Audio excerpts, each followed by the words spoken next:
In 1871, a German geologist exploring southern Africa stumbled across these extraordinary ruins. He was astonished by what he found: a vast stone city stranded in the empty savannah, Great Zimbabwe. He had no idea who was responsible for this astounding feat of architecture, but he was sure of one thing: it was too sophisticated to have been built by Africans.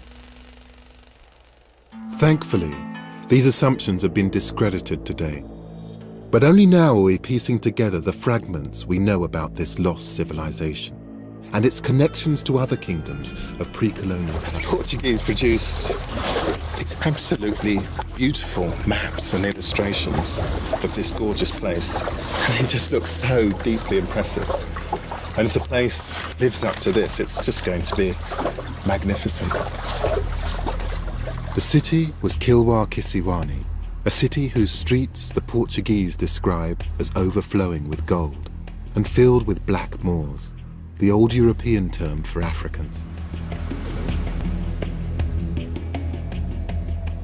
Those early Portuguese travellers described a city of fine coral-built houses and the ruler's 100-room palace full of gold, silver and precious stones. The site is still spectacular today.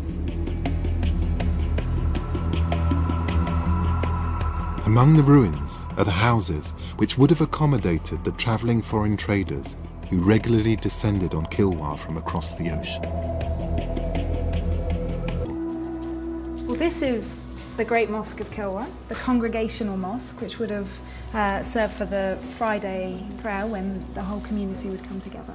And one of the things that's quite wonderful about this particular structure are the domes and vaults that you can see in the roof. And this is a very particularly Kilwa phenomenon to have this sort of quantity of domes and all the sort of arches and columns that you see here. And finding this incredible material, I mean, this is coral, isn't it? It is, and I mean, this is the defining characteristic of Swahili architecture.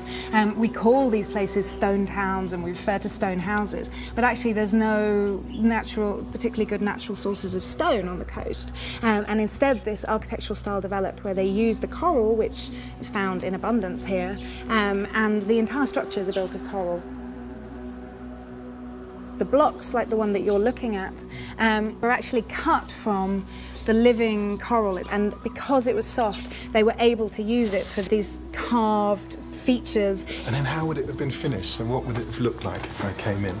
Well, the entire thing would have been plastered also with lime plaster, which actually also comes from coral, so everything is from coral from start to finish.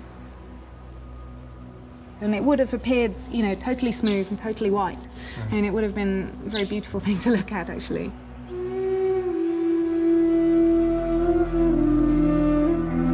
Beautiful and technically sophisticated. Many of the great buildings of Europe were built around the same time. The Piazza del Campo in Siena, the Cathedral of Notre Dame in Paris. To my mind, this is surely a match for them. There's still so much that we don't know about Great Zimbabwe, the nature of its king or kings, the full meaning of its narrow passageways and forbidding architecture. But we do know that this vast city was one of Africa's richest and most sophisticated kingdoms, and the starting point of a gigantic trading network that stretched from these high plateaux across southern Africa to the Swahili coast, and across the globe to Arabia, India and China. And when Great Zimbabwe went into decline in the 15th century, so too did Kilwa, two kingdoms connected by gold and forgotten by historians for centuries. Today, the ruins of Great Zimbabwe have given their name to a modern African country. They are a reminder that although ancient kingdoms can be forgotten, they are rarely truly lost. This remarkable kingdom, high in the Zimbabwe highlands, is an emblem of a continent remembering its past.